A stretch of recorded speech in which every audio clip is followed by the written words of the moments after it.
Bismillahirrahmanirrahim.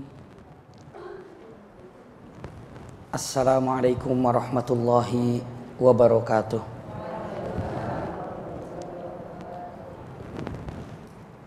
Innal hamdalillah nahmaduhu wa nasta'inuhu wa nastaghfiruhu wa na'udzu billahi min syururi anfusina wa min sayyiati a'malina.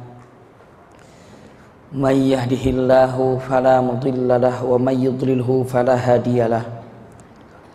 Asyhadu an la ilaha illallah wahdahu la syarikalah taqriran bihi wa tauhidan, wa asyhadu anna Muhammadan abduhu wa rasuluhu, amma ba'du. Allahumma la sahla illa ma ja'altahu sahla wa anta taj'alul hazna idza syi'ta sahla. Allahumma inna nas'aluka hubbaka wa hubba man ahabbaka wa hubba amalin yuqarribuna ila hubbika bi rahmatika ya arhamar rahimin. Allahumma shfina washfi maradal mu'minina wal mu'minat fa innaka antas syafi la shifaa illa shifaa'uk shifaa'an la yughadiru saqama wala haula wala quwwata illa billahil aliyyil azim. Amin ya rabbal alamin. Alhamdulillahirabbil alamin. Mudah-mudahan pertemuan kita pada pagi hari ini disertai dengan rahmat dan berkah Allah Subhanahu wa taala. Fikih yang akan kita pelajari saat ini masih ada catatan yang saya catat di sini. Terakhir, dalil tentang batalnya wudu karena menyentuh zakar. Ini sudah disampaikan. Hari ini kita lanjutkan bagi yang punya Bulughul Maram. Iya, bagi yang punya Bulughul Maram, cetakan mana saja, tolong lihat hadisnya, yang mungkin nomor hadis bisa berbeda. Tapi yang akan saya sampaikan hadis kalau yang Bulughul Maramnya cetakan yang seperti ini, ya. Ini bang bahasa Indonesia. Ya, pastinya saya sampaikan untuk Bunda yang hadis yang bunyinya saya sampaikan dulu.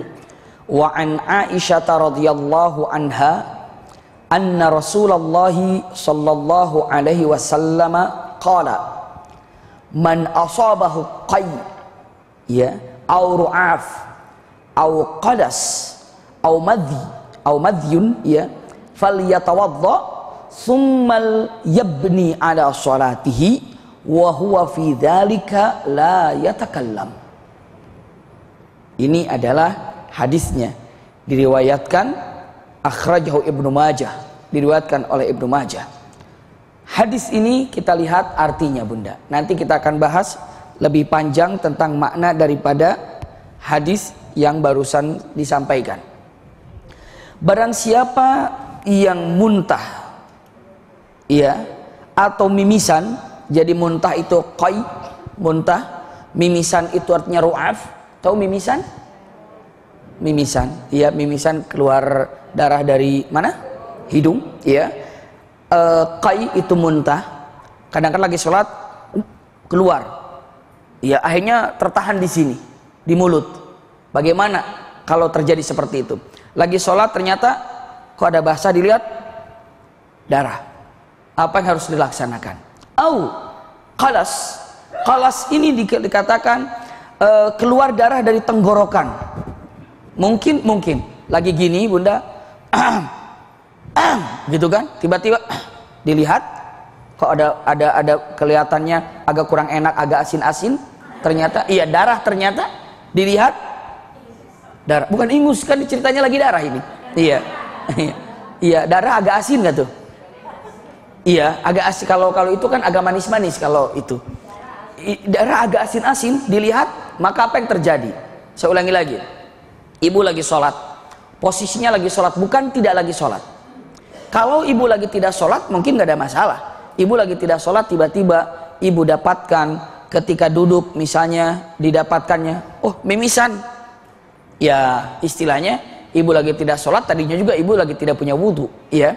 Selanjutnya ibu lagi duduk, tiba-tiba keluar muntah, ya dikeluarkan muntahnya. Atau ibu misalnya dalam keadaan duduk tiba-tiba mengeluarkan reak, tiba-tiba ada darahnya.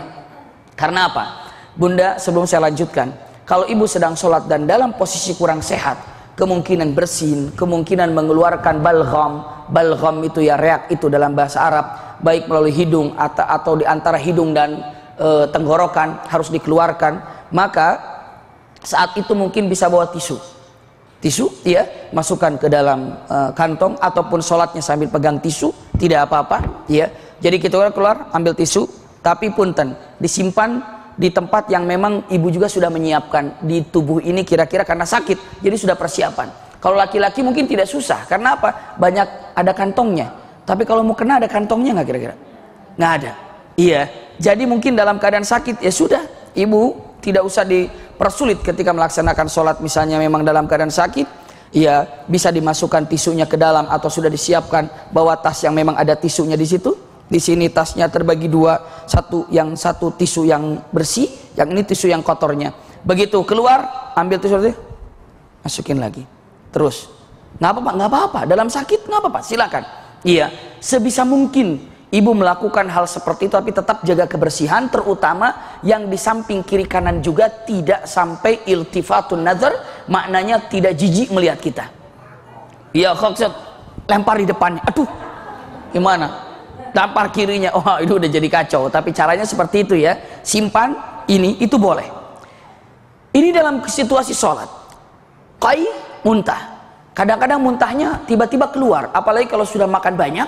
Ya, setelah itu mungkin terlalu banyak, tiba-tiba kok ada di mulut. Jangan ditelan lagi. Kalau ditelan lagi, batal. Loh, kenapa? Iya kan sama-sama nelen. Iya, karena itu adalah bagian daripada makanan itu. Lebih baik dikeluarkan. Selanjutnya begitu, keluar nih. Apa yang terjadi? Satu itu, dua, lagi sholat tiba-tiba keluar, dilihat darah. Apa yang terjadi? Apa yang harus dilakukan? Ataupun yang ketiga, sedang sholat tiba-tiba keluar pakai tisu darah, iya, apa yang harus dilakukan? Ataupun punten, ini madhi, keluar madhi, lagi sholat tiba-tiba terasa, mungkin ini untuk laki-laki, saya tidak tahu perempuan juga ada atau tidak, tapi terasa basah di kemaluannya, iya, dan terasa basah, terlihat apa? Ini yang harus dikerjakan dalam 4 hal ini. Apabila terjadi saat itu dalam keadaan sholat, falyatawadda, hentikan sholatnya, langsung jalan, tinggalkan sholat. Kalau di mimisan, bersihkan mimisannya, lalu wudhu. Kalau di dalam muntah, langsung keluarkan muntahnya, kumur-kumur, lalu wudhu. Kalau ada yang darahnya di reaknya itu dikeluarkan, dibuang, dibersihkan, setelah itu langsung wudhu.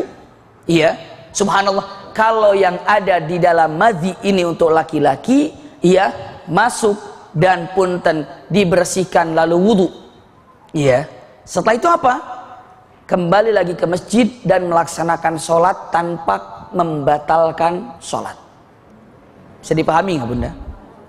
Melanjutkan sholatnya, tapi dengan syarat saat tadi membersihkannya itu tidak ada aktivitas apa-apa, tidak ngobrol, tidak hajat kemana kemari, langsung bersihkan, wudhu, kembali lagi, dan sholatnya masih dalam keadaan ikut bersama imam, walaupun saat itu tidak ikut ruku, walaupun saat membersihkan tidak ikut i'tidal. Begitu masuk sedang sujud, maka bunda lakukan sujud itu bersama imam, dan rakaat itu ikut bersama imam, walaupun saat itu bunda sedang di toilet.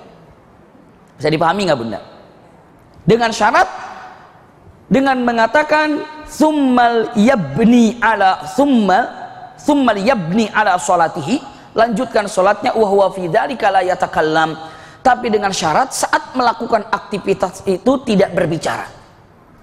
Begitu keluar, ada muntah di dalam, langsung keluar pergi, setelah itu langsung muntahkan, wudhu, bersihkan wudhu.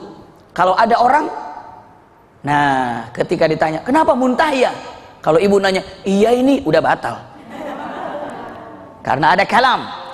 Ibu kalau lagi sholat bicara batal apa enggak? Batal. Nggak usah bicara, kenapa muntah ya? Tapi kan kita nggak enak juga kalau dia nggak paham kan? Iya, iya, tidak bisa lagi sholat isyarat, boleh apa enggak? Mamnu. Al isyaratu fis sholati mamnu. Isyarat dalam sholat itu nggak boleh dan membatalkan sholat. Iya, jadi dengan syarat tidak ada pembicaraan atau hal-hal yang membatalkan sholat. Memang nggak kemana-mana, wudhu segala macam, tapi mau masuk masjid ngelihat ada sesuatu ketabrakan, dar, tabrakan. Siapa tuh? Nggak ngomong, cuma oh motor itu jatuh. Masuk lagi ke masjid, batal nggak? Batal. Kenapa? Karena ada sesuatu jeda yang membuat dia membatalkan sholatnya. Satu, bicara. Yang kedua, iltifatun nazar, melihat sesuatu kepada tempat lain. Saya dipahami ini ya, pegang baik-baik. Sekali lagi, lihat bunda dalam keadaan sholat, misalnya Allahu Akbar, saat dalam keadaan sholat seperti itu, tiba-tiba ya dalam keadaan sholat seperti itu ada keluar muntah, ya keluarkan di luar, cepat pergi keluar, muntahkan, lalu setelah itu bersihkan, masuk lagi ke masjid. Ternyata imam saat itu, kita mulai dari awal loh, imam Allahu Akbar, imamnya, bunda masuk Allahu Akbar, Alhamdulillahirabbil alamin arrahmanir rahim maliki yaumiddin, masih ikut. Begitu waladhdallin amin, keluar. Ataupun ternyata mimisan. Apa yang terjadi?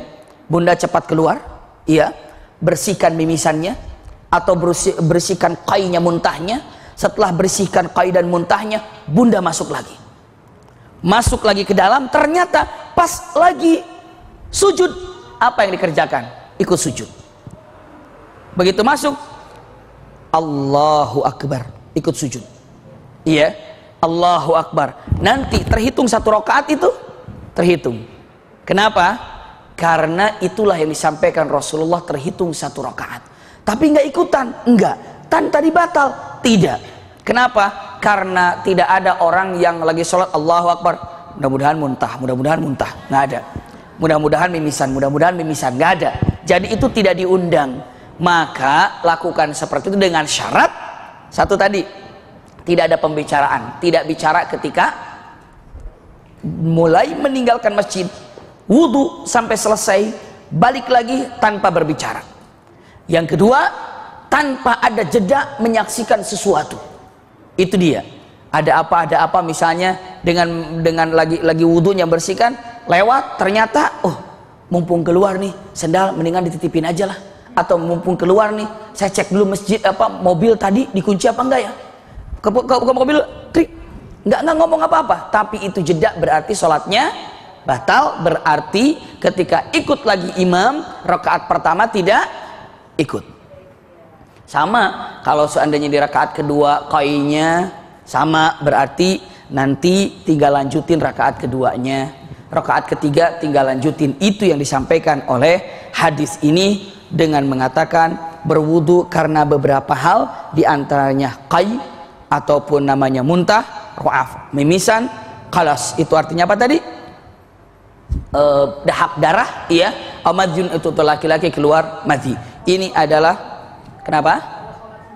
Kalau sholat sendiri pun sama. Kalau memang kejadian seperti itu, iya. Yang jelas tidak bicara dan tidak membicarakan apa-apa. Alhamdulillah. Ini hadis ya, lanjutin rakaatnya, dilanjutkan. Tapi kalau ibu agak repot dengan mengatakan daripada dilanjutin rakaatnya, saya batal aja lah. Kenapa? Biar nanti mungkin saya agak lamaan, mungkin minum itu dulu, obat dulu ini. Kalau seperti itu sudah selesai. Kalau pakai obat dulu, misalnya lagi wudhu tapi saya harus perlu obat nih, akhirnya kasih obat dulu ininya, itu batal. Kenapa? Karena harus hanya dengan wudhu saja tanpa ada aktivitas lain-lain. Iya, pakai obat batal. Seperti itu. Selanjutnya, nah inilah yang sangat penting sekali. Maksud saya banyak khilafiyah para alim ulama dalam hadis selanjutnya. Silahkan. Berwudu karena memakan daging onta. Ada hadisnya? Pernah mendengar? Kalau orang sudah makan daging onta, itu harus berwudu. Simpan baik-baik. Saya sampaikan dulu hadisnya. Iya bunda, saya sampaikan dulu hadisnya. Wa an Jabir ibni Samurah radhiyallahu anhu anna rajulan sa'alan nabiyya sallallahu alaihi wasallam atawadda'u min luhumil ghanam? Qala in syi'ta. Qala atawadda'u min luhumil ibil? Qala na'am. Akhrajahu Muslim. Diriwayatkan oleh Jabir bin Sumarah radhiyallahu anhu, Seorang laki-laki datang ke hadapan Rasulullah dengan mata, "Ya Rasulullah, apakah saya harus berwudu karena saya sudah makan daging kambing?" Rasulullah menjawab, "Kalau mau, lakukan." Gitu ya. "Apakah saya harus berwudu setelah makan daging unta?" Rasulullah jawab, "Harus berwudu." Maka Imam Hanafi mewajibkan orang yang setelah makan daging unta itu wudu, baik untuk sholat ataupun tidak untuk sholat. Bisa dipahami nggak Bunda? Iya, habis makan daging unta itu wudu. Habis makan daging unta harus wudu? Iya. Kan wudu tuh kalau mau sholat, punten. Kalau mau sholat wajib wudu. Ternyata setelah makan daging unta pun wudu. Bisa dipahami nggak Bunda nih? Tapi kan nggak masuk akal. Apa maksudnya ya? Saya akan terangkan di sini. Bismillah. Mudah-mudahan apa yang saya pahami bisa disampaikan kepada Bunda sehingga Bunda faham seperti apa yang saya faham, insyaallah.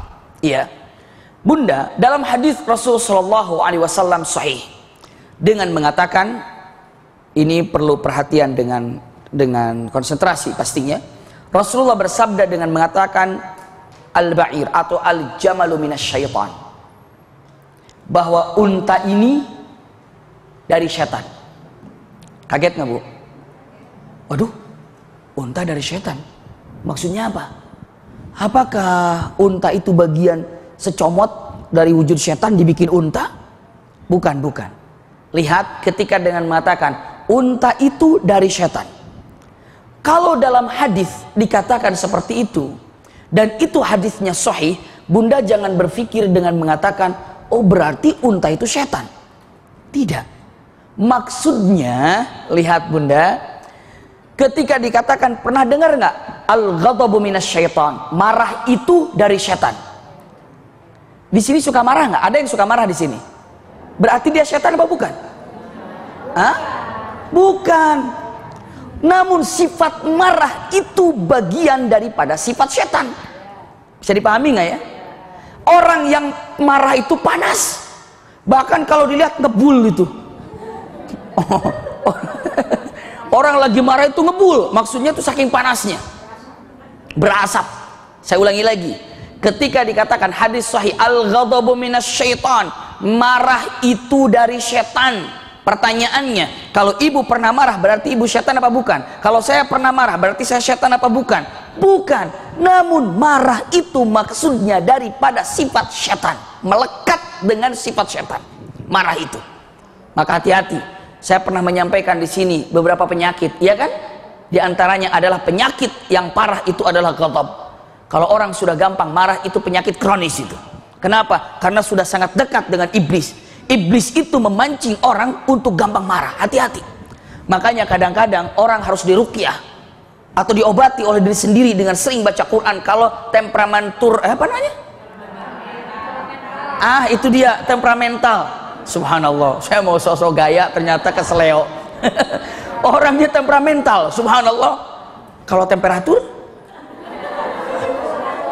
suhu, iya tahu, alhamdulillah. Saya dapat ilmu hari ini, gurunya banyak lagi, masya Allah, luar biasa. Temperatur, suhu, alhamdulillah, masya Allah, luar biasa. Jazakumullah khair Bunda. Iya, jadi kalau orang temperamental ini terjadi kepada siapapun, ini kenapa sih gampang marah? Ada apa sih? Sedikit-sedikit marah. Biasanya kalau orang marah, apa yang terjadi? Bahasanya lembut apa tidak? Tidak.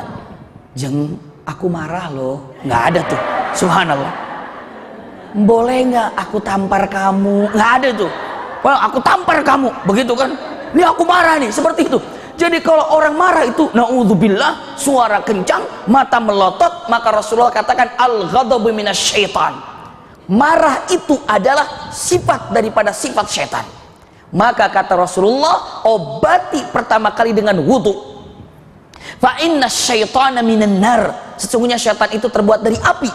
Dan marah itu adalah bagian dari api, panas. Maka wudulah redup. Subhanallah. Bunda, kalau dalam keadaan marah, dalam keadaan sedih sekalipun. Karena apa? Sedih sama marah itu kadang-kadang tidak terlalu jauh beda. Iya, ibu dalam keadaan sedih, dalam keadaan marah, wudu. Karena yang membuat orang itu sedih juga iblis. Terus dikorek-korek, terus terbayang sesuatu yang menyedihkan, bla bla segala macam. Wudu, jauh daripada setan. Matikan Otak kita panas berpikir sesuatu yang sedih, otak kita panas berpikir kepada sesuatu yang membuat marah, itu dengan wudu padam. Saya ulangi lagi, nanti kita akan sambungkan dengan hadis yang saya sampaikan tadi. Marah itu adalah setan. Kenapa? Karena setan yang menyebarkan marah sifatnya. Maka ketika marah itu cepatlah berwudu, karena orang marah bisa sirna marahnya dengan wudu. Itu target pertama, teori pertama, wudu lah. Jadi marah itu setan, iya. Al-ghadabu minasyaitan. Jadi marah itu dari setan. Sekarang saya sampaikan, tadi saya katakan unta itu dari setan. Kenapa bunda? Karena ada beberapa sifat unta yang dimiliki sifat unta ini seperti sifat setan. Apa coba? Saya sampaikan, sifat unta ini dendam.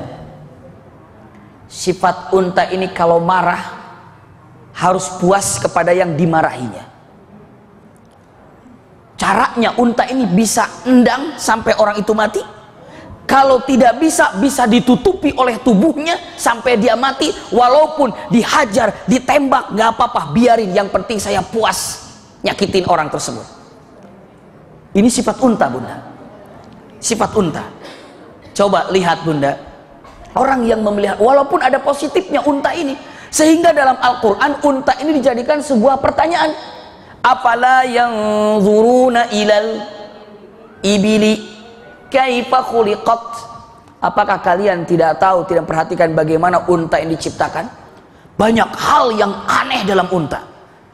Air kencing unta saja halal jadi obat. Iya bunda, hadis Rasulullah.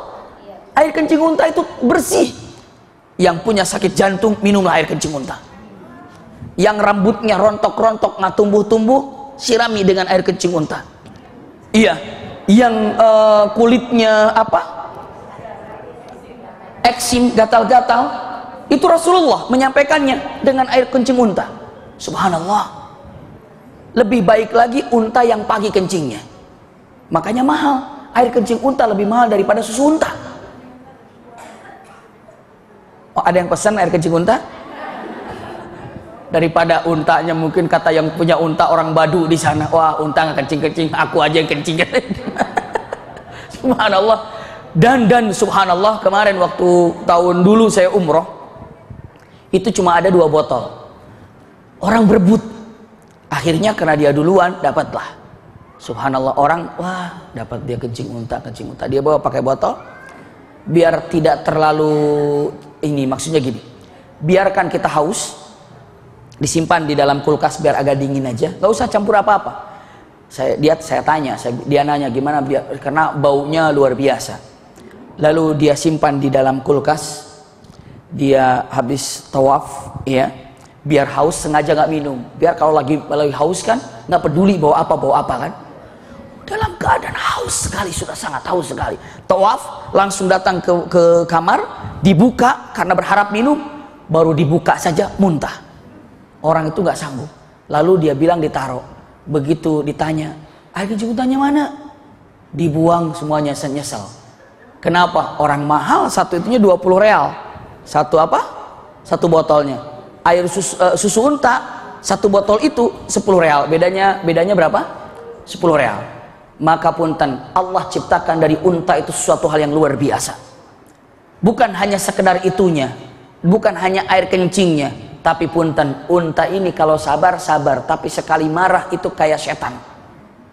Itu dikatakan, Rasulullah mengatakan al-jamalu minasyaitan, kalau unta itu dari setan. Maksudnya apa? Marahnya itu, dendamnya itu. Unta ini kalau disakiti oleh seseorang itu nggak lupa unta ini. Mirip, iya. Maka dia akan bisa nendang. Kalau sudah marah, orang itu bagaimana caranya? Walaupun dia untanya ditembak, untanya di apa, dia tetap akan marah dan dia langsung akan mabruk itu barakal ba'ir. Artinya ditindihi sama ba'ir. Ditindihi dengan berat badan itu, dia duduk saja, dia tembak, dia pukul, biarin aja, yang penting dia mati. Berapa banyak pemelihara unta mati karena unta? Itu dia.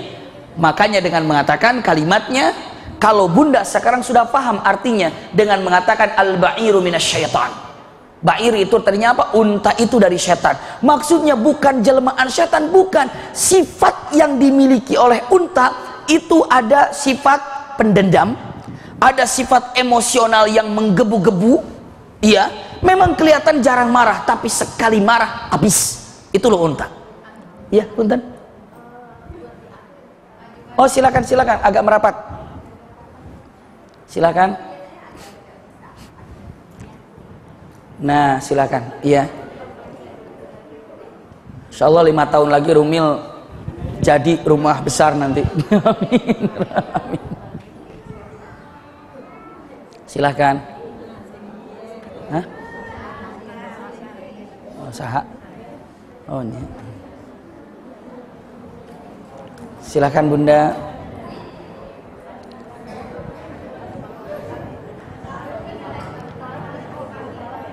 Apa? Kenapa? Oh, enggak, itunya apa namanya? Sifat manusia itu. Benar Qabil pertama kali. Tapi yang itunya marah. Qabil marah. Tapi menggebu-gebunya dari setan. Iya, benar. Sifat marah. Iya, Allah ibarik fiik. Syukran. Bismillahirrahmanirrahim. Jadi yang paling dahsyat yang dimiliki oleh unta itu adalah pendendam. Iya, kalau sudah pendendam itu sifat daripada iblis. Iblis sampai hari ini benci kepada manusia karena penyebab Adamlah iblis keluar daripada sorga, iya kan? Iblis itu dendam loh sama kita. Kenapa? Karena menurut iblis nih gara-gara Adam aku dikeluarin dari sorga nih. Dendam, ya, dendamnya ada. Sampai hari ini iblis ini tidak pernah ada cinta kepada anak cucu Adam, termasuk kita. Maka selalu ada dendam yang selalu membara dalam hati iblis. Nah, sifat dendam itu dimiliki oleh yang namanya iblis dan dimiliki juga oleh binatang yang namanya unta. Maka Rasulullah mengatakan kata-katanya, al-jamalu au al-ba'iru minasyaitan, yang namanya unta itu dari setan karena dia memiliki sifat dendam, kebencian yang tidak pernah ada terputus. Itulah yang namanya unta. Maka, nah kita gabungkan nih hadis ini. Kita gabungkan. Menurut Imam Hanafi, dari hadis ini coba kita gabungkan. Kita lihat. Al-ghadabu minasyaitan, marah itu dari setan, maka berwudulah. Bisa dipahami ya? Karena marah itu adalah ininya apa? Sifat daripada setan yang ada. Sama dengan mengatakan al-ba'iru minasyaitan, ba'ir ataupun yang namanya unta itu dari setan, maka wudulah. Bisa dipahami ya? Karena Anda punten telah mendapatkan daging yang mana daging ini kemungkinan sangat berpengaruh ke dalam hati, yakni menciptakan kedengkian. Bisa dipahami nih? Iya. Jadi kalau dikatakan ternyata para alim ulama ada 2 hewan yang apabila dimakan dagingnya sangat berpengaruh kepada sifat daripada hewan tersebut bagi yang memakannya. Pertama adalah unta, yang kedua adalah khinzir. Khinzir itu apa? Babi. Babi. Iya. Kalau ibu sekarang dengan mengatakan, oh babi haram karena ada cacing pitanya, karena itu, karena ini, segala macam. Tapi yang paling parah disampaikan, babi ini, saya pindah dulu ke babi, nanti balik lagi ke unta. Iya. Biar tahu dulu semuanya. Babi ini punya sifat yang dimiliki oleh babi dan akan berpengaruh kepada siapapun yang memakannya. Apa sifatnya? Mungkin jorok, bukan itu. Iya, karena nggak ada mandi babi, nggak ada. Babi lagi mandi, babi lagi ngebersihin, nggak ada. Semua binatang juga ya, semandinya tetap saja kotor. Iya, tapi yang jelas dengan mengatakan ada satu sifat dari babi apabila dimakan oleh orang yang memakannya berpengaruh sifat jelek. Itu apa coba? Ya, tidak punya rasa cemburu. Babi itu nggak ada rasa cemburu. Kalau ada babi dijodohkan, iya, kita jodohkan pakai, ya jodohin babi nggak usah pakai akad nikah, pokoknya jodohin, iya. Sudah berjodoh ini babi, berada dalam satu kandang, datangin babi jantan, masuk babi jantan. Nanti babi jantan bercumbu dengan babi betina yang ada jantannya di situ, yang jantannya nggak marah, cuek aja. Ayo monggo silakan, iya. Bahkan sampai terjadi hubungan ini jantan baru, babi yang lama nggak marah. Seperti itulah, tidak ada rasa cemburu. Kenapa maksudnya? Kalau banyak makan daging babi tidak punya rasa cemburu. Cemburu apa? Bukan cemburu kepada keluarga, cemburu terhadap syariat Islam yang mungkin dikoyak-koyak, dihina oleh orang kafir. Buktikan sekarang kan?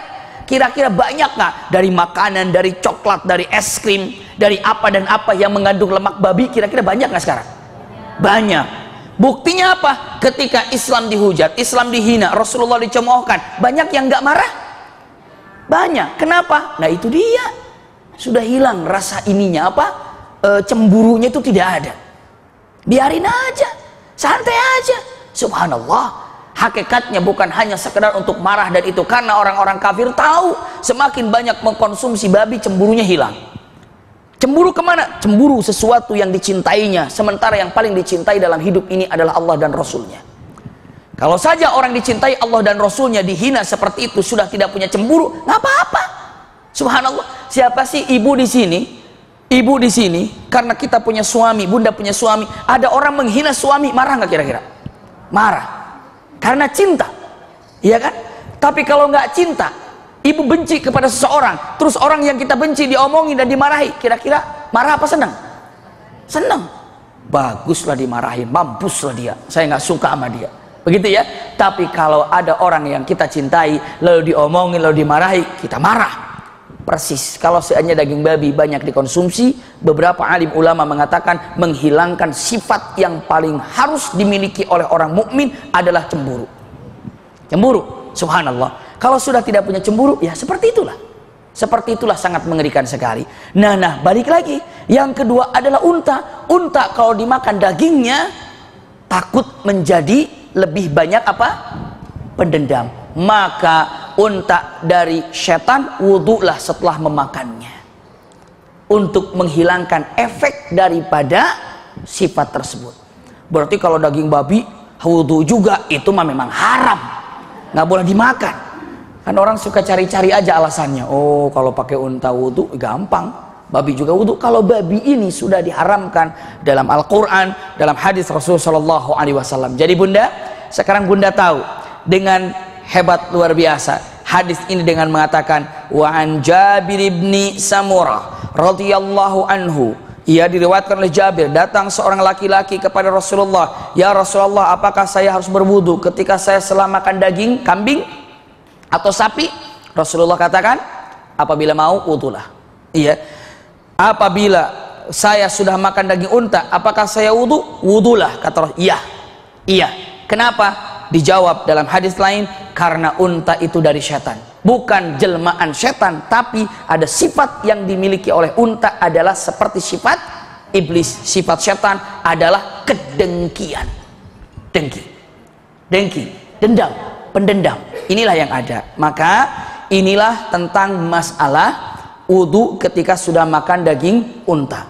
Sekarang bunda sudah tahu, oh demikian ya. Berarti seperti digambarkan, marah dari setan, wudulah. Unta dari setan, wudulah setelah memakannya. Berpikir seperti itu, masuklah dengan dua hadis ini. Bisa dipahami ya? Kalau yang belum paham, angkat tangan. Sudah paham aja lah, iya, biar enak. Tapi jujur, bisa dipahami ya? Bagaimana?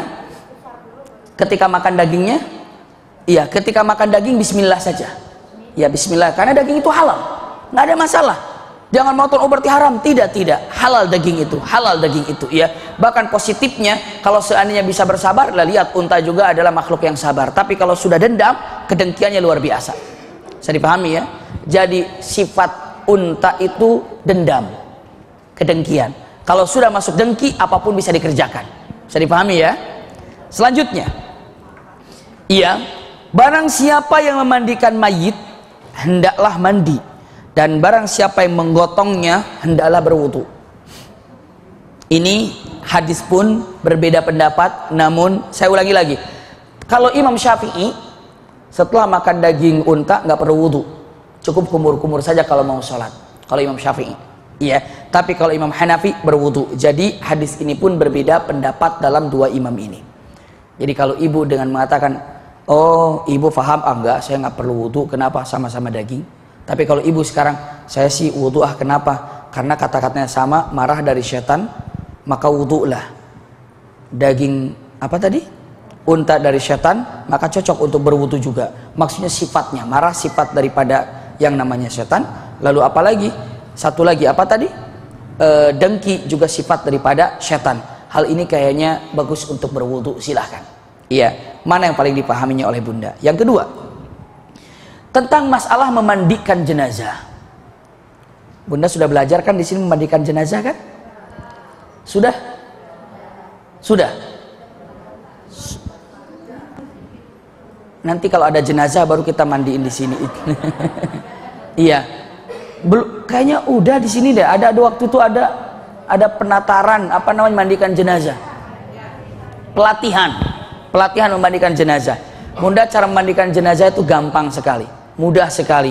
Terutama bunda kalau nanti orang tua kita meninggal atau anak kita meninggal, alangkah baiknya kita yang tampil untuk memandikan jenazahnya.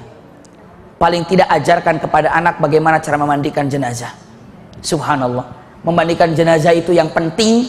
Orang-orang yang punya kepentingan memandikan jenazah hadir di situ. Kalau tidak berkepentingan jangan. Makanya sunnahnya memandikan jenazah itu tertutup saja, jangan ditonton, tertutup rapi.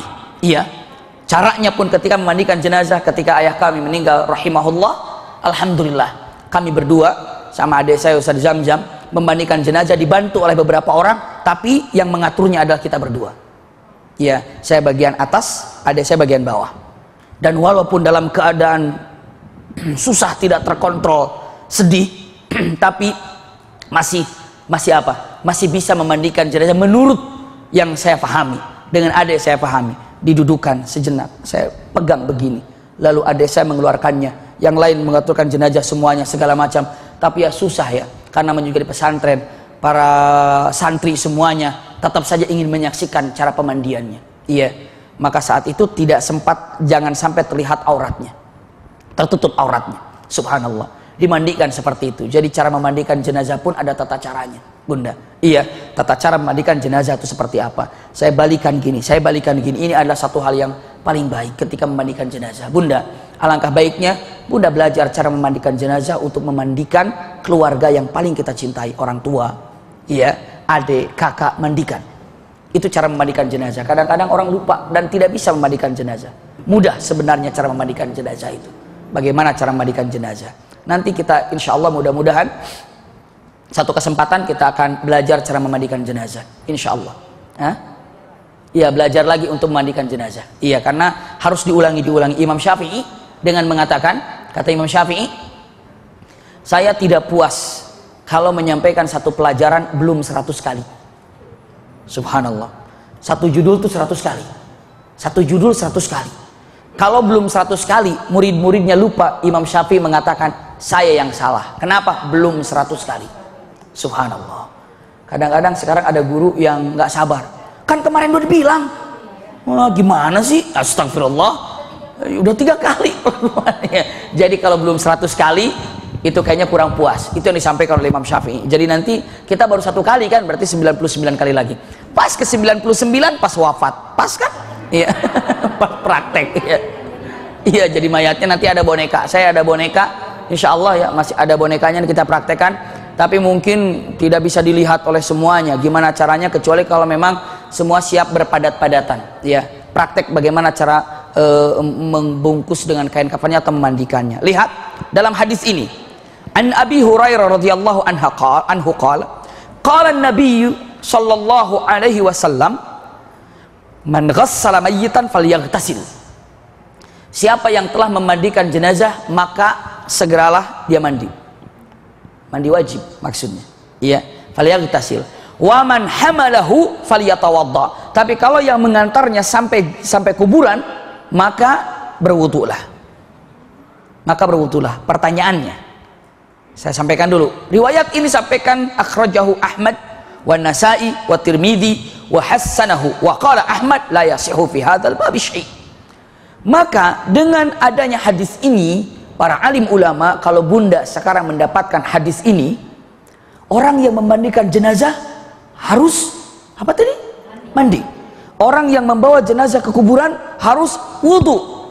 Di sini kalau dilihat qaulul jumhur, pendapat para alim ulama, tidak wajib orang yang memandikan jenazah harus mandi, dan tidak wajib orang yang telah mengambil jenazah harus wudu. Tapi ini bagian daripada keutamaan ataupun sunnah. Jadi orang yang memandikan jenazah sunnahnya mandi, ya. Dan orang yang telah membawa jenazah ke kuburan sunnahnya wudu. Tapi kalau sudah tahu dengan mengatakan, ibu punten, jangan menganggap remeh terhadap sunnah. Jangan, sunnah inilah gampang, sunnah kan gak dikerjakan juga gak apa-apa. Padahal saya selalu merubah definisi sunnah ini dengan mengatakan, apabila dikerjakan dapat pahala, tidak dikerjakan rugi. Rugi tidak dikerjakan. Kalau orang kan, kalau wajib apa? Wajib itu dikerjakan dapat pahala, tidak dikerjakan dapat dosa. Kalau yang namanya haram dibalikin, dikerjakan dapat dosa, tidak dikerjakan dapat pahala. Kalau makruh itu seperti itu. Definisinya apa? Ya, begitu dengan sunnah. Sunnah itu dikerjakan dapat pahala, tidak dikerjakan, dia bilang tidak dikerjakan nggak apa-apa. Maka dia bilang nggak apa-apa. Padahal rugi. Tidak dikerjakan rugi, Bunda. Sunnah tidak dikerjakan rugi. Banyak nggak sunnah-sunnah yang bisa kita kerjakan? Lalu kenapa tidak dikerjakan? Karena mengatakan nggak apa-apa. Sekarang ketika tidak dikerjakan, hukumnya apa? Rugi. Iya. Maka ketika suami kita setelah memandikan jenazah, kasih tahu, Pak, sunnahnya mandi. Setelah membawa jenazah ke kuburan, Pak, sunnahnya adalah wudu. Subhanallah. Mandi itu adalah sunnah. Wudu pun juga adalah sunnah. Sunnah wudu ketika telah membawa jenazah. Sunnah mandi ketika dia telah memandikan jenazah. Subhanallah. Siapa di sini yang pernah memandikan jenazah? Ada? Alhamdulillah, ada beberapa orang yang sudah memandikan jenazah. Iya, bantuin. Alhamdulillah kalau bantuin, mungkin hampir memandikan jenazah. Bagaimana caranya, pegangannya, gimana. Mungkin tanpa mengurangi rasa hormat. Cara memandikan jenazah berbeda. Namun yang jelas, saya ingin katakan cara Rasulullah memandikan jenazah seperti apa. Maksudnya begini, waktu Rasulullah wafat, Sayyidina Ali dan Usama memandikan Rasulullah seperti apa. Nah, itu yang akan kita bahasnya nanti insya Allah. Ya, cara memandikannya gimana? Kenapa? Karena banyak orang yang sekarang ketika keluarganya meninggal tidak sanggup untuk memandikan jenazah. Begitu. Bagaimana kalau seandainya cara memandikan jenazah ini karena agar suaminya datang dipasutri, kira-kira mau nggak ya? Hah? Biar nanti suaminya juga ngelihat. Kalau istrinya duluan meninggal, kalau nggak suaminya duluan meninggal, ya gimana tuh kalau dipasutrinya itu? Jadi suami dan anak-anak bisa dibawa kan? Cara gitu, cara memandikan jenazahnya gitu ya. Jadi nanti cara memandikan jenazah insya Allah. Bonekanya nanti saya jemur dulu. Udah lama di mana itu? Di tas saya simpan, bonekanya saya simpan di tas sudah lama sekali. Iya. Nanti kita ambil bagaimana caranya, cara memandikan jenazah itu seperti apa, tanpa mengurangi rasa hormat kepada perbedaan fikih yang ada. Iya, seperti di Husnul Khotimah, saya percayakan kepada 2 orang untuk memandikan, untuk cara jenazah. Iya. Alhamdulillah. Dari 2 ulama ini, cara memandikannya dan cara memasukkan jenazah ke dalam kuburnya ada perbedaan. Iya. Tapi akhirnya jamaah bagaimana? Itulah indahnya perbedaan. Ini begini, ini begini. Kalau sunnah seperti ini, kalau situasi tidak memungkinkan karena di sini. Ada yang menyampaikan karena praktek tiap hari. Ada yang menyampaikan karena sunnah tapi belum praktek. Bisa dipahami nggak ya? Tapi kan saya terjun ke lapangan, saya biasanya begini, di lapangan begini. Lalu satu lagi, sunnahnya begini. Pernah praktek? Belum pernah. Kenapa? Karena kemungkinan tidak memungkinkan memasukkan jenazah. Tapi alhamdulillah, kalau bunda tahu cara bagaimana memelihara jenazah itu indah sekali. Indah sekali. Bahkan punten bunda, pegang baik-baik sebagai muqaddimah nanti. Jadi insya Allah, kalau bunda ada kesempatan, kalau tidak ada kesempatan bisa disampaikan kepada orang lain yang dititipi. Bunda, ketika ibu mau memandikan jenazah yang pertama kali ditanya adalah, misalnya ada jenazah nih, saya datang, saya akan tanya, jenazah ini, almarhum ini pernah nggak meminta atau amanah ingin dimandikan oleh siapa? Subhanallah. Jadi bunda, kalau ibu sudah tahu siapa yang pandai memandikan jenazah, amanahlah sekarang. Misalnya saya ingin dimandikan jenazah oleh fulan, saya ingin dimandikan jenazah oleh ustazah fulan. Subhanallah. Minta. Kenapa? Karena yang berhak pertama kali memandikan jenazah adalah yang diwasiati oleh jenazah tersebut. Bisa dipahami bunda? Tapi kalau orang itu tidak mewasiatkannya, maka yang pertama kali tampil adalah orang tuanya. Kalau orang tuanya sudah wafat, maka yang pertama kali tampil adalah anak-anaknya. Kalau anak-anaknya tidak ada, maka keluarga dekatnya. Kalau keluarga dekatnya tidak ada, maka siapa yang bisa memandikan jenazah? Memandikan jenazah, begini aja jadi. Semprot, beres. Kayak mandiin mobil gitu, bisa saja. Namanya juga mandi, tapi kan kita punya adab bagaimana cara memandikannya. Anda memandikan jenazah hati-hati karena dapat menyakiti jenazah tersebut. Bingung kan? Memandikan jenazah hati-hati karena dapat menyakiti jenazah tersebut. Berarti pelan-pelan dong. Yang bukan. Ibu bisa bayangkan kalau ibu nanti ketika dimandikan dan ibu melihat seperti itu jasad dimandikan. Kalau orang yang memandikannya jorok, kusrak. Ibu bilang, itu jasadku kok begitu sih kamu memandikannya? Tapi kalau ibu, jasad ibu ketika dimandikan dan ibu melihat dipegang baik-baik, diinikan, ibu akan bilang, subhanallah, makasih ya udah jaga jasadku. Begitu bunda. Dan orang yang memandikan jenazah harus jangan tukang gosip. Kenapa? Jangan sekali-kali menceritakan sesuatu apa yang terjadi kepada jenazah itu. Bisa dipahami ya? Iya, subhanallah. Dan alhamdulillah yang memandikan almarhum Ustaz Jeffrey Al-Bukhari rahimahullah, Allah maghfirlah warhamhu wa'afi wa'fu anhu, tidak ada satupun yang berbicara tentang apa yang apanya. Adab. Iya. Dan kita pun nggak boleh bertanya, siapa yang saya termasuk orang yang memandikan jenazah almarhum? Iya. Dan nggak boleh, gimana jenazahnya? Gak usah nanya. Iya. Dan semua diam. Adapun foto yang menyebar itu bohong, bukan itu. Iya. Jadi dengan mengatakan al-katam. Tapi saya bilang, saya hanya memastikan foto itu palsu, bohong. Sudah cukup. Iya, jangan sampai menyebarkan. Dulu waktu fotonya ada yang memandikan beliau rahimahullah, tidak ada yang membicarakan apa dan apa. Kenapa? Beres. Paling cerita baik, alhamdulillah. Baik. Wajahnya senyum, manis, itu boleh. Tapi kalau seandainya ada orang apa dan apa lalu ceritakan, panjang bekas operasinya sini, itu nggak boleh. Iya. Itu nggak tahu begitu saya mandiin itu operasi usus buntu apa usus binti ini panjang banget sini, sebuntu kan cuma sedikit misalnya, itu nggak boleh diceritakan. Ketika habis dimandiin jenazahnya, tiba-tiba dia cerita, saya nggak tahu ternyata dia korengan banyak banget, nggak boleh. Orang yang memandikan jenazah orang yang tidak suka gosip, diem, jaga. Kenapa? Siapa yang menjaga aib jenazah, Allah akan jaga aibnya kelak di dunia dan di akhirat. Subhanallah. Jadi yang mandikan jenazah itu kenapa harus diutamakan dari keluarga? Agar bisa menjaga rahasia. Kenapa diutamakan kepada seseorang yang dipercayainya? Karena orang yang dipercayainya itu sudah tahu sifat daripada dia seperti apa. Kamu kan tahu tubuh saya bagaimana. Iya, tolong kamu yang mandiin saya biar orang lain tidak tahu. Aib saya kamu tahu. Bisa begitu kan? Iya. Jadi cara memandikan jenazah itu punya teori dan adab-adabnya. Iya. Tapi punten, salah satu sunnah bagi orang yang telah memandikan jenazah adalah apa tadi? Mandi. Yang telah mengusungnya ke kuburan juga adalah wudhu. Itu sunnah.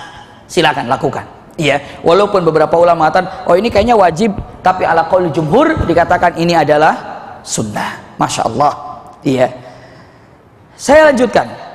Ini hadis tentang masalah jenazah. Ada yang bertanya masalah ini? Satu lagi saja. Nanti kalau ditanyakan masih ada kesempatan. Iya. Bismillah. Ini masalah fikih seperti ini. Iya, masalah fikih yang ada di Bulughul Maram seperti itu. Tadi tentang masalah apa yang pertama kali? Orang yang lagi sholat ada keluar muntah ataupun mimisan seperti apa? Saya sudah terangkan. Daging yang namanya kambing makan nggak ada masalah.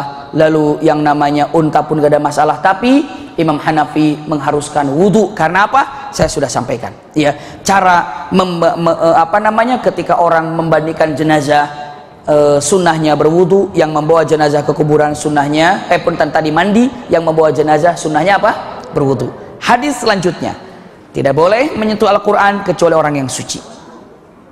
Pegang baik-baik. Hadis ini, wa an Abdullah bin Abi Bakrin radhiyallahu anhu, anna fil kitabil ladzi katabahu Rasulullah sallallahu alaihi wasallam li Amr bin Hazmin an la yamassal Qur'ana illa tahirun, rawahu Malik mursalan wa wasalahu an-Nasa'i wa Ibnu Hibban wa huwa ma'lul. Lihat arti ini. Dengan sesungguhnya dalam surat yang ditulis oleh Rasul sallallahu alaihi wasallam dikirim kepada Amr ibn Hazm disebutkan sesungguhnya tidak boleh menyentuh Al-Quran kecuali orang yang suci. Sekali lagi, tidak boleh menyentuh Al-Quran kecuali orang yang suci. Iya, tidak boleh menyentuh Al-Quran kecuali orang yang suci. Yang orang suci itu baru menyentuh Al-Quran. Nah, kadang kita sekarang kita bahas. Berarti orang yang suci itu adalah apa ya? Bunda, punten ini. Saya ulangi lagi hadisnya. Rasulullah menulis tidak boleh menyentuh Al-Quran kecuali orang yang suci. Pertanyaannya, orang suci itu siapa?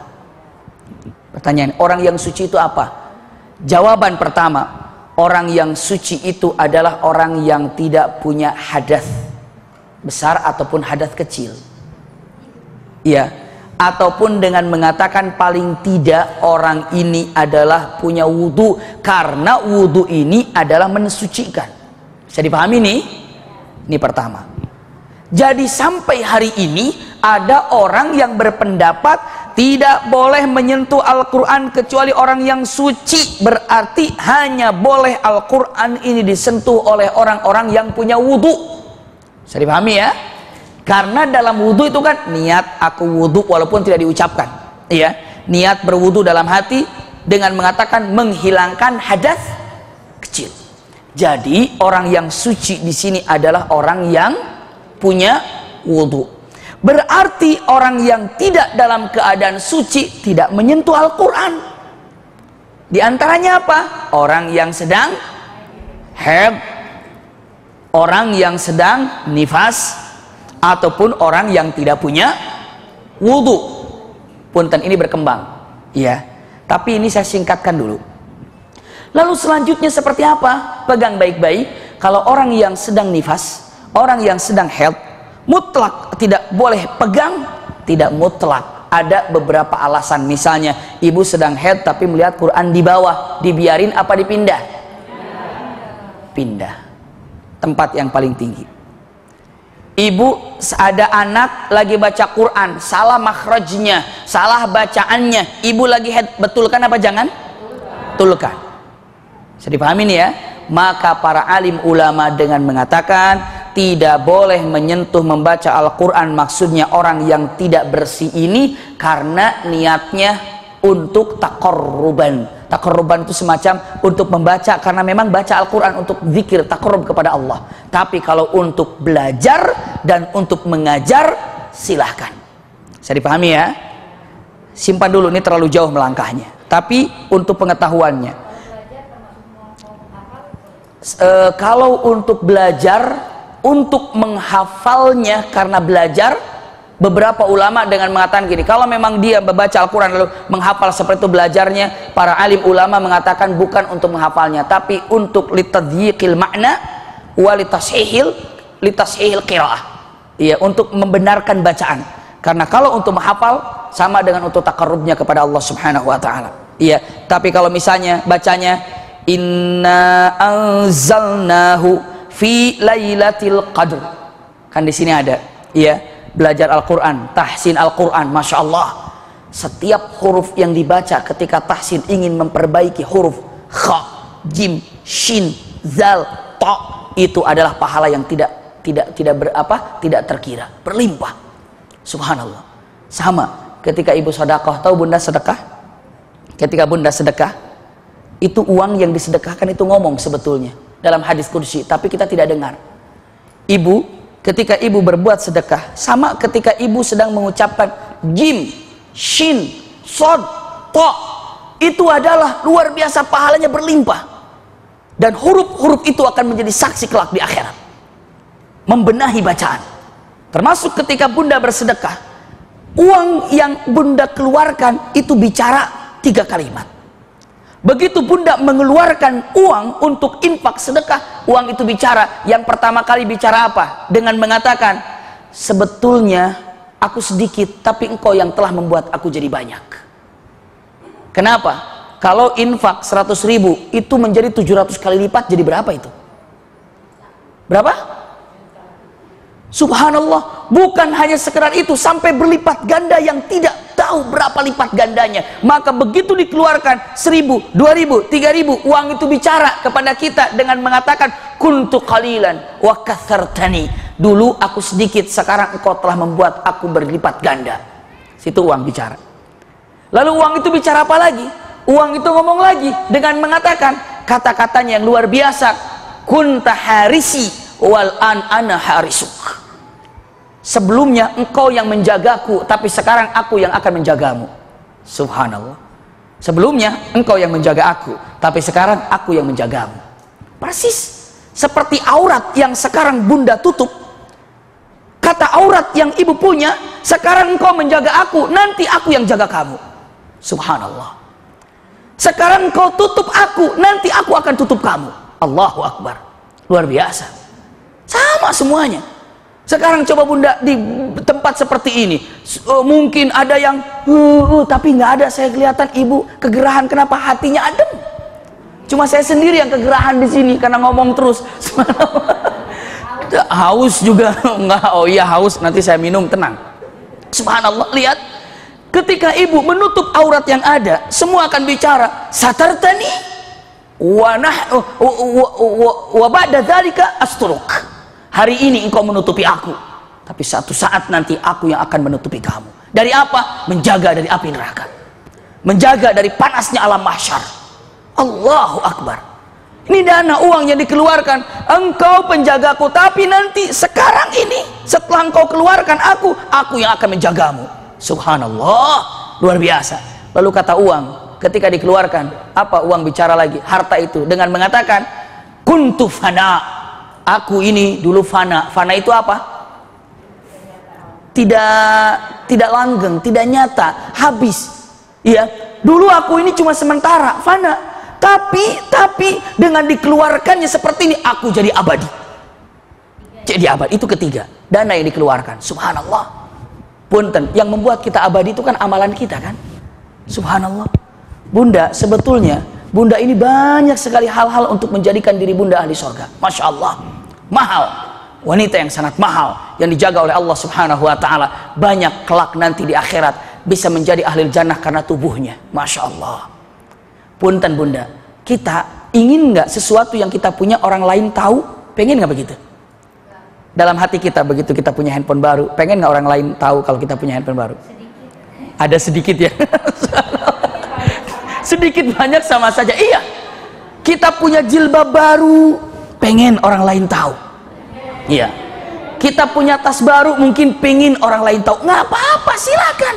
Iya, jangan gitu. Bahkan nanti ada 3 tasnya. Wah, jalan. Subhanallah, ini buat handphone, ini buat buku, yang ini buat makanan. Taruh di depan semuanya. Subhanallah, begitu ring bunyi yang ini, lapar buka yang ini, nyatat buka yang ini. Kenapa? 3. Subhanallah. Punten dengan mengatakan, kadang-kadang termasuk kecantikan yang bunda punya ingin orang lain tahu.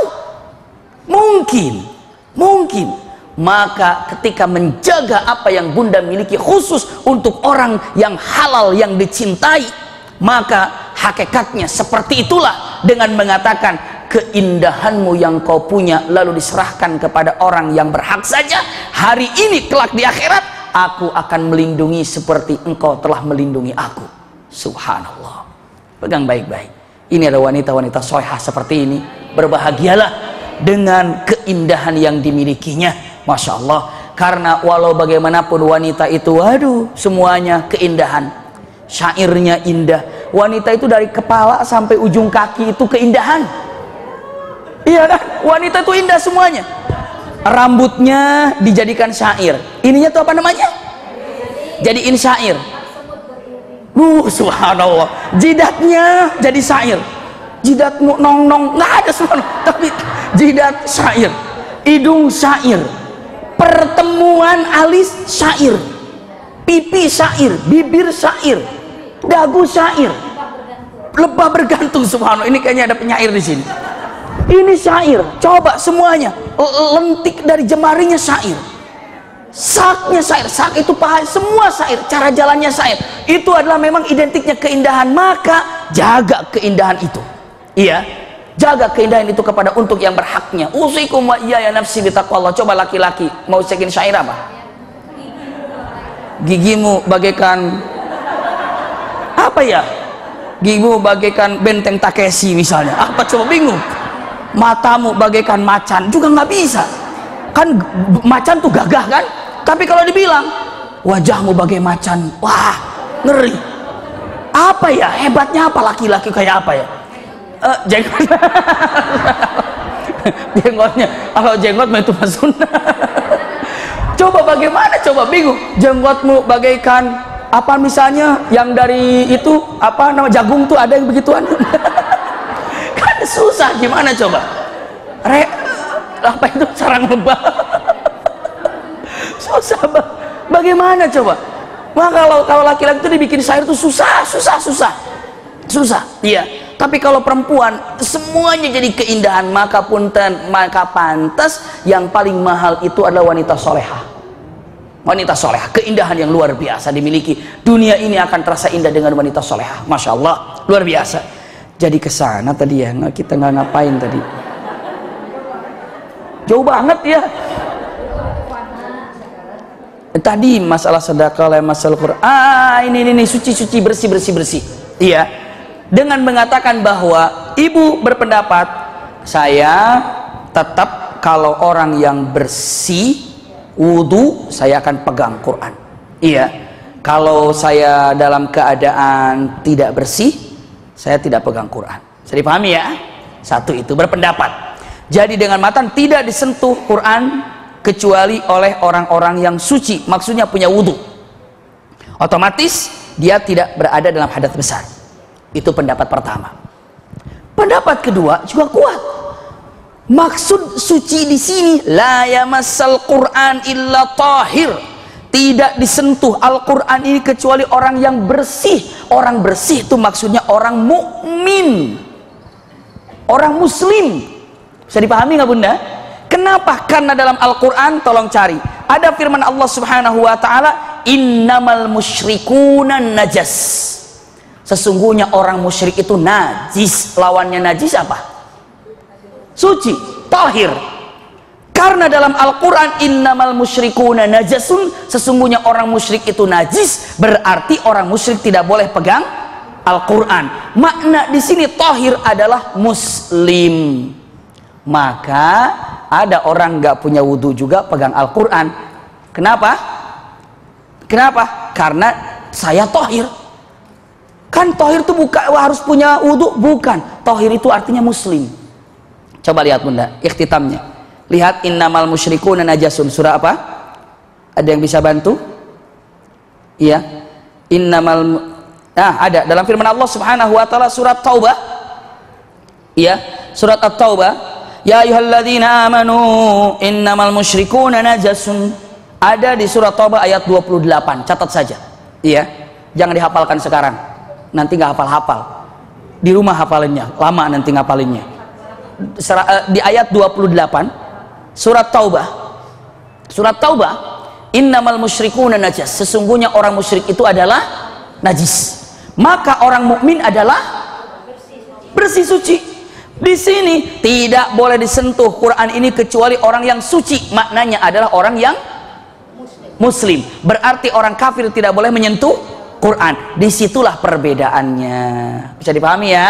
Maka ulama berpendapat menyentuh Al-Quran berwudu merupakan adab dalam menyentuh Quran. Bisa dipahami nih ya? Adab dalam menyentuh Quran. Seperti itu. Jadi kalau mengatakan tidak boleh menyentuh Al-Quran kecuali orang suci. Mana suci itu apa? Tohir di sini ada yang mengatakan tohir itu yang punya wudu. Ada yang mengartikan tohir ini adalah mukmin. Dalilnya apa? Dalilnya orang mukmin innamal musyrikuna najas. Sesungguhnya orang musyrik itu najis. Bayangkan Bunda, Al-Quran menegaskan orang musyrik itu apa tadi? Saya tanya untuk Bunda, ada nggak kata-kata kalimat yang lebih kasar daripada najis? Ada nggak di muka bumi ini? Ada nggak lebih kotor kata dari najis? Ada nggak? Tidak ada ya. Tidak ada. Itu paling najis, itu paling ini, paling kotor. Yang paling kotor kan punten-punten babi itu najis.